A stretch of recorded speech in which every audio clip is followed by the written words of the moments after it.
అది నాలాగా funny expressions పెట్టే సూపర్ వస్తుంది వీడియో. ఆహా, రోజంతా ఏడిపిస్తావు, ఇప్పుడేమో నవ్వాలంట. ఏం ఏడిపించింది ఇప్పుడు? ఏమైంది మళ్ళీ? చూడు, చైతన్య దివ్యకి ఐస్ క్రీమ్ కొనిచ్చాడు మంచిగా, అడగక ముందే. అడగకముందే అంటే నీకు ఇష్టమని చెప్తే నేను కొంటే కదా ఐస్ క్రీము.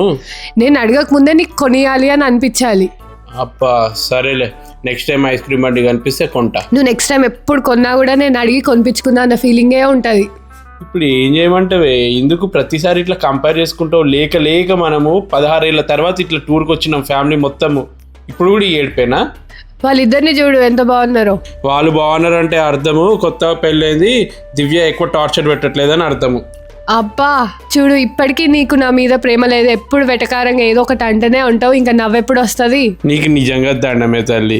నేనేదో నిన్ను నవ్విద్దామని ఏదో ఎటకారం చేస్తే దాన్ని కూడా సీరియస్ తీసి ఏడు మొహం పెడితే ఎట్లా? బేసిక్ సెన్స్ ఉంటుంది మనుషుల దగ్గర.